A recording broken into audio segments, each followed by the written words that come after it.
Hello friends, आपका मेरे channel में फिर स्वागत है। लास्ट वीडियो में हमने नोडमैन को इम्प्लीमेंट करके देखा कैसे हम कोई भी चीज़ अपडेट करते हैं तो नोडमैन उसको ऑटोमेटिकली अपडेट करके हमारे सर्वर को किस तरह से रीस्टार्ट करता है। वो हमने देख लिया, वो आगे भी इम्प्लीमेंट करेंगे। उससे पहले वीडियो में हमने देखा एक्सप्रेस सर्वर कैसे यूज़ करते हैं। अब हम देखेंगे कि एक्सप्रेस सर्वर में राउटिंग किस तरह से इम्प्लीमेंट कर सकते हैं और कितनी तरह से राउटिंग हम करते हैं इसके अंदर, वो हम चेक करेंगे। तो इस फाइल को मैं एक्सप्रेस के नाम से चेंज कर देता हूँ, express.js.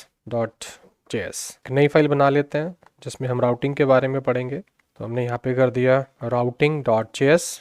index.js भी कर सकते हैं, जो आपका नाम करे वो आप रख सकते हैं, पर हमने इसको routing.js कर दिया ताकि याद रहे कि हम राउटिंग के नाम से इसको बना रहे हैं। अब हम यहाँ पे फिर से वही करेंगे जो पहले किया था, एक कांस्टेंट बनाएंगे जिसमें एक्सप्रेस का ऑब्जेक्ट बनाएंगे, रिक्वायर करेंगे एक्सप्रेस को, और एक और ऑब्जेक्ट बनाएंगे जिसमें एक्सप्रेस से ऐप बनाएंगे। तो एक्सप्रेस के ऑब्जेक्ट से हम सारी चीज़ें रन करते हैं। यहाँ पे राउट बनाएंगे तो हमने कहा app.get, ये हमारा पहला राउट है, ध्यान रखिएगा। दिस इज आल्सो राउट, ध्यान रखिएगा ये भी राउट ही होता है। तो ये होम के लिए हम डिफाइन कर रहे हैं कि ये हमारा राउट है, और होम पे हम रिक्वेस्ट और रेस्पॉन्स इस तरह से एक एरो फंक्शन पास कर रहे हैं, और यहाँ पे जो भी हम लिखेंगे वो हमारा होम पे चला जाएगा। तो हम लिखते हैं respond.send, और यहाँ पे हम लिख देते हैं h1 होम राउट, और h1 करके हम इसको यहाँ पे इस तरह से सेव कर देते हैं। तो ये हमारा एक राउट है, ध्यान रखिएगा। ये भी एक राउट है होम, पहले भी हमने राउट बनाया है, बट यहाँ पे हम समझेंगे कि राउट है क्या। तो ये हमारा राउट हो गया। ऐसे ही अब इसको हम स्टार्ट करेंगे एप्लीकेशन को। तो हमने लिसन मोड में इसको स्टार्ट किया, और हमने कहा कि बाय डिफ़ॉल्ट कोई पोर्ट हमारे पास है तो हम उस पोर्ट पे रन कर देंगे उसको, अदरवाइज 3000 पोर्ट पे हम इसे रन करेंगे। और यहाँ पे एक फंक्शन पास करेंगे एरो, जो चेक करेगा कि एरर तो नहीं है इसके अंदर, और अगर एरर है तो एरर डिस्प्ले करेंगे, if error then console.log error, और अगर एरर नहीं है तो हम डिस्प्ले करेंगे कि सर्वर रन कर रहा है, server is running on 127.0.1 3000 port पे इसे हम रन करा रहे हैं। तो ये हम डिस्प्ले कर देते हैं। अब हम इसे रन कराते हैं। रन कराने के लिए हम नोडमॉन का यूज़ करेंगे, नोडमॉन, और यहाँ पे हम दे देंगे अपनी राउटिंग वाली एप्लीकेशन routing.js, और ये हमारा 3000 पे रन करने लगेगा। अब ब्राउज़र पे चेक कर लेते हैं, local host home route, you see हमारा होम राउट वर्क कर रहा है। अब इसके अलावा हम और भी राउट बना सकते हैं, जैसे हमने कहा कि हम अबाउट कर देते हैं या कॉन्टैक्ट कर देते हैं, कॉन्टैक्ट अस, और यहाँ पे फिर हम वही करेंगे कि एक रिक्वेस्ट और रेस्पॉन्स ऑब्जेक्ट बनाएंगे, और यहाँ पे हम पास कर देंगे। तो पहले होम हमारा राउट था स्लैश, अब होम कॉन्टैक्ट अस हमारा एक नया राउट है, इसमें भी हम रेस्पॉन्ड करेंगे, और यहाँ पे हम लिख देंगे h2 doctor Vipin classes at YouTube. इस तरह से अपने आप रीस्टार्ट हो जाएगा। दोबारा जाएंगे, अब यहाँ पे अगर हम कॉन्टैक्ट अस करते हैं तो आप देखेंगे कि हमारे पास ये वाला मैसेज भी डिस्प्ले होके आ गया। तो ये हमारा राउट बन गया, ये हमारा राउट बन गया, इसे राउटिंग बोलते हैं। अब अगर हमें कोई राउटिंग, बिकॉज ये तो एक हमारी सेंट्रल एप्लीकेशन है, तो सारी राउटिंग तो हम यहाँ नहीं करेंगे क्योंकि एप्लीकेशन बड़ी हो जाएगी तो फिर प्रॉब्लम हो जाती है। तो हम सेपरेट फाइल में कहीं पे राउटिंग करके और उसे कैसे यहाँ पे इंपोर्ट कर सकते हैं वो देखते हैं, ताकि एक मॉड्यूलर प्रोग्रामिंग की शुरुआत भी कर पाएँ। तो यहाँ पे एक फोल्डर बनाता हूँ मैं राउट के नाम से। सपोज करो इसमें हमारी सारे राउट हैं जो हम यूज़ करने वाले हैं। तो इसके अंदर एक फ़ाइल बनाते हैं student.js।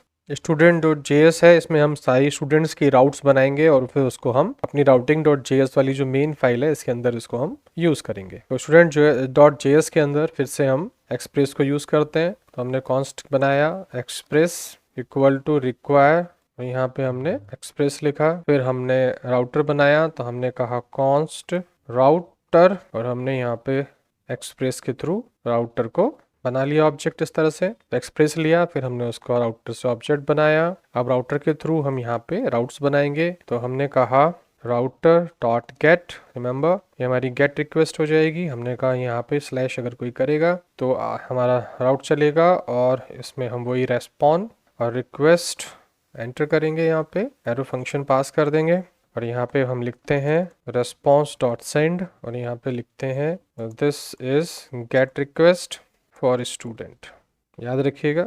अब हम इसी तरह से, क्योंकि अगर हम रेस्ट एप्लीकेशन बनाते हैं तो हम वहाँ पे पोस्ट रिक्वेस्ट भी करते हैं, गेट रिक्वेस्ट भी करते हैं। तो ये गेट है, अब यहाँ पे पोस्ट रिक्वेस्ट कर देते हैं, पोस्ट रिक्वेस्ट करते हैं। तो यहाँ पे अब लिख देंगे कि this is post request post request हमेशा हम पोस्टमैन पे कर पाएंगे, और यहाँ पे हम कर देते हैं पुट रिक्वेस्ट। तो हर तरह की राउट बना के देख रहे हैं, यहाँ पे हम पुट कर देते हैं और यहाँ पे हम करते हैं डिलीट, और यहाँ पे हम डिलीट कर देते हैं। अभी हम प्रॉपर रेस्ट एप्लीकेशन नहीं बना रहे हैं, बस अभी हमने कोई स्टेटस भी सेंड नहीं करा है।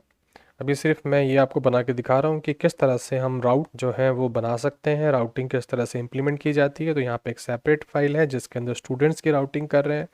ऐसे ही सिमिलरली आप दूसरे किसी भी पर्टिकुलर प्रोडक्ट है, सर्विस है, कोई अकाउंट है, कोई लॉगिन है, किसी भी तरह की आप एक राउटिंग यहाँ पे बना सकते हैं। फिर ये हमारी राउटिंग अगर तैयार हो जाती है तो इसको हम एक्सपोर्ट करेंगे। तो यहाँ पे लिखेंगे मॉड्यूल डॉट एक्सपोर्ट्स, और यहाँ पे हम राउटर को एक्सपोर्ट कर देंगे, क्योंकि राउटर हमने यहाँ पे राउट बनाया था। फिर राउटिंग में जाएंगे और यहीं पे टॉप पे फिर इसको इंपोर्ट करेंगे। तो हमने यहाँ पे किया, हमने इसको स्टूडेंट के नाम से इंपोर्ट कर लिया, स्टूडेंट, और हमने यहाँ पे कहा इक्वल टू रिक्वायर, और हमने यहाँ पे इसको डॉट के अंदर राउट, और राउट के अंदर यहाँ पे हमारे पास है स्टूडेंट। तो स्टूडेंट के नाम से हमने उसे यहाँ पे इंपोर्ट कर लिया। अब ये जो स्टूडेंट है इसको यूज़ करना है, तो हम यहाँ पे लिखेंगे ऐप डॉट यूज़, और यहाँ पे हम इसे यूज़ करेंगे स्टूडेंट के अंदर। ध्यान दीजिएगा, राउट का नाम है स्टूडेंट और यहाँ पे हम इसको पास कर रहे हैं स्टूडेंट। तो ये जो स्टूडेंट के अंदर जितने भी राउट्स थे, जो हमारे 4-5 राउट हमने यहाँ पे बनाए हैं गेट पुट डिलीट टाइप के, वो सब हमने यहाँ पे यूज़ कर लिए और उसको हमने बोल दिया कि स्लैश स्टूडेंट के अंदर ये सारे आ जाएंगे। तो अगर मैं यहाँ स्लैश स्टूडेंट लिख रहा हूँ तो स्लैश स्टूडेंट से सारे आ जाएंगे। अगर इसके अंदर भी आपने यहाँ पे कुछ लिखा है, सपोज करो आपने गेट में यहाँ पे स्टूडेंट लिख दिया, तो ध्यान दीजिएगा ये स्टूडेंट और ये स्टूडेंट, तो ये अब स्टूडेंट स्लैश स्टूडेंट के नाम से रन करेगा। मैं दिखा देता हूँ। तो यहाँ पे हमें रन करना है, तो आप देखेंगे कि अगर मैं यहाँ पे स्टूडेंट करता हूँ तो ये नहीं आएगा, क्योंकि है ही नहीं। इसके अंदर स्टूडेंट के नाम से वो आएगा, क्योंकि यहाँ पे हमने डबल स्टूडेंट लगा दिया। तो यहाँ पे स्टूडेंट लगाने की ज़रूरत नहीं होती है, बट अगर आप लगाते हैं तो ध्यान रखें कि कैसे उसको ओपन करना है। तो अब जैसे ही चेंज हो जाएगा तो ये इससे ओपन नहीं होगा, ये पहले वाले से ही ओपन होगा कि एक स्टूडेंट से आपकी इन्फॉर्मेशन इस तरह से आ जाएगी। क्योंकि गेट पोस्ट रिक्वेस्ट है तो पोस्ट रिक्वेस्ट यहाँ पे रन नहीं करती है, उसके लिए पोस्टमैन पे ट्राई कर लेते हैं। तो जो हमने इन्फॉर्मेशन बनाई है ये रेस्ट एपीआई की फॉर्म में हमने कुछ राउट्स बना दिए, अब इनको पोस्टमैन पे टेस्ट कर लेते हैं। तो ये देखो हमारे पास पोस्टमैन खुल रहा है। तो यहाँ पे अगर हम गेट रिक्वेस्ट करते हैं इसी पोर्ट के ऊपर तो हमारे पास लिखा आ जाएगा इसी होम राउट गेट पे आ रहा है। लेकिन अगर हम यहाँ पे स्टूडेंट करते हैं स्टूडेंट, तो हमारे पास वही लिखा आएगा जो हमने, this is gate request for student. अब यहाँ पे पोस्ट कर लेते हैं, दिस इज़ पोस्ट रिक्वेस्ट आ गया। यहाँ पे पुट कर लेते हैं, अब देखो पुट आ जाएगा। हम यहाँ पे डिलीट कर लेते हैं, नॉट ए पैच, डिलीट कर लेते हैं, तो आप देखेंगे यहाँ पे डिलीट आ जाएगा।